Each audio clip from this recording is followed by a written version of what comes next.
Hello， 大家好，我是 Sophie， 欢迎回来。今天我想跟大家分享的是 Chanel The Boy Bag Review。那 Boy Bag 呢是 Chanel 继它的经典翻盖包之后又一个爆款包。那我也长草这个包很久了，终于在上个月我生日的时候入手了一个，算是作为自己的生日礼物吧。那我这个包呢，选择的是最畅销的组合，就是黑色荔枝牛皮配做旧金色五金，尺寸是老中号。我这个包是2017 Cruise Connection。那这个包呢，我收到之后其实没有我想象当中那么完美，甚至还有一些不满意的地方。那我稍后会在 review 中详细的讲到。那现在我们就开始 review 吧。那首先来看这个包的结构和尺寸。那这个包的尺寸呢，我选择的是老中号，它一共有4个尺寸，最小的呢叫做小号 small， 大概就是这么长这么高吧，真的是非常非常小的迷你包。那第2个尺寸呢就是我这个老中号，第3个尺寸呢就是比这个号更大一号的，叫做新中号。那其实原来有一个号叫做 large 大号，那 large 呢我现在基本上没有看到过，可能已经停产或者是很少出了。那我个人的身高呢是165厘米，我觉得老中号对于我来说最合适。那我这个 boy 包老中号的尺寸跟经典翻盖包的尺寸基本上是差不多的，给大家对比一下。那这个呢就是我的经典翻盖包，大家可以对比一下。经典翻盖包呢比 boy 包呢稍微要高一点点，长度基本上是一样的，厚度呢 boy 要比经典翻盖包要厚一些。那看一下这个包的结构吧，这个包的前后基本上设计是差不多的，都是这种经典的菱格设计，区别就是前边有一个带双 C logo 的金属扣。那打开这个金属扣之后呢，发现它只有一个翻盖，然后里边是一个大口袋，在包的后面呢也有一个小口袋。然后这个包的里衬呢是这种帆布，那我这个2017 Cruise Collection 呢是这种深绿色的帆布作为里衬，然后是在意大利制作的。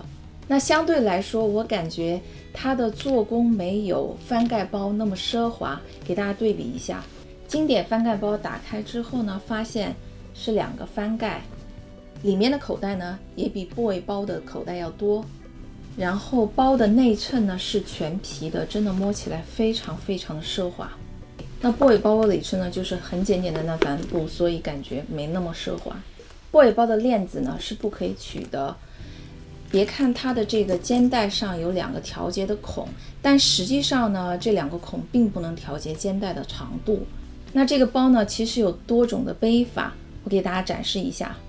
那第一种背法呢就是单链单肩背，第2种呢是双链单肩背，还有一种呢是把皮肩带放到下面，只背上面的链条。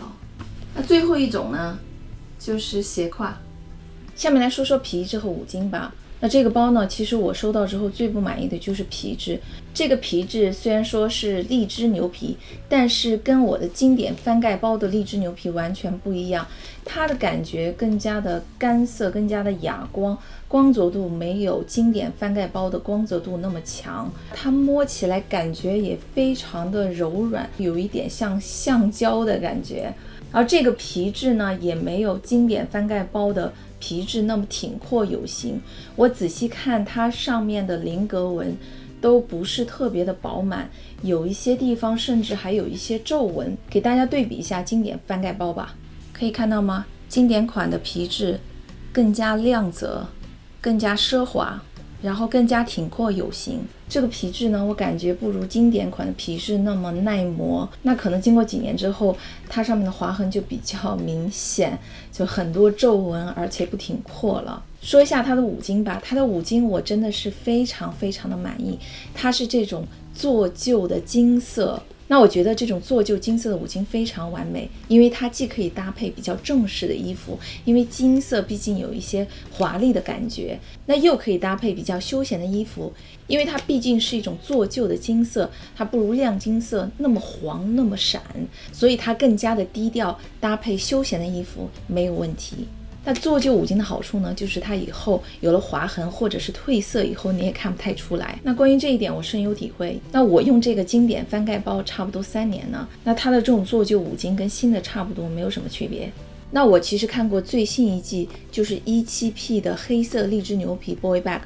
那款包呢，它的皮质非常非常的闪亮，整个包的表面就像镀了一层闪光的塑料膜，看起来和摸起来塑料感真的非常非常的强。再加上那个包配的是那种非常亮的浅金色五金，然后包的链条上还有那种螺纹，然后显得这个链条更加的亮，那整个包背起来就是那种 bling bling 非常非常闪的感觉。那我觉得这种闪的感觉就失去了 Boy Bag 原有的那种随性和酷感，所以 17P 的 Boy Bag黑色荔枝皮配金色五金的我更加的不喜欢。Boy Bag 每一季的皮质和五金都不太一样，所以说要碰到自己合适的组合真的是不太容易。好了，下面来说说优缺点吧。第一呢，就是它的尺寸和容量非常适合。别看它跟经典翻盖包的尺寸差不多，它实际上比经典翻盖包要能装。那经典翻盖包呢，有2个翻盖，里面那个翻盖占据了一些空间，而且它的包身比较薄，所以呢不如 Boy Bag 能装。那第2个优点呢，就是它的链条的长度对于斜背是非常合适的。那经典款的链条长度非常短，它实际上只能单肩背，如果斜挎的话感觉就非常非常怪异。那 Boy Bag 的链条长度就刚刚好，给大家对比一下，可以看到吗？经典款斜挎非常的短，而 Boy Bag 呢斜挎就很合适。那第3个优点呢，就是黑金组合非常的百搭。要说缺点呢，第一就是它的自重对于这种小包来讲比较重，它甚至比经典款还要重，给大家称一下。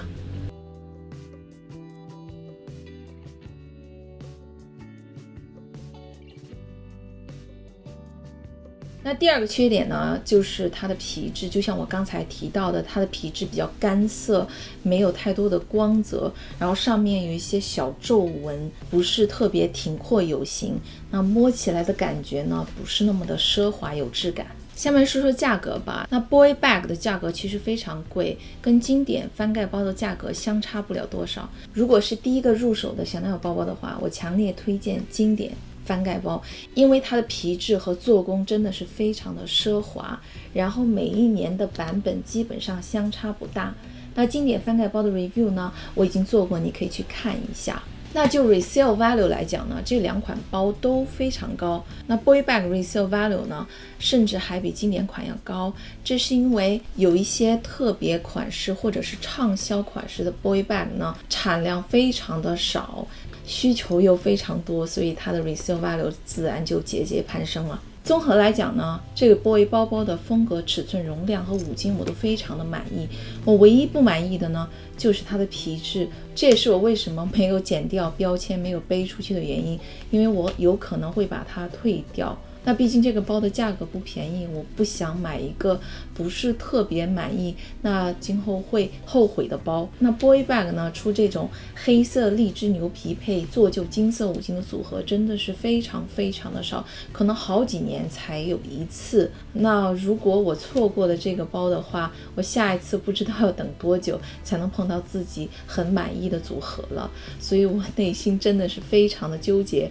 那如果你有什么意见或建议的话，欢迎在下面给我评论，给我一些参考吧，谢谢大家。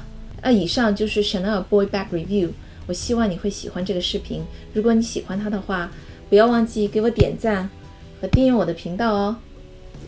那我们下次见，拜拜。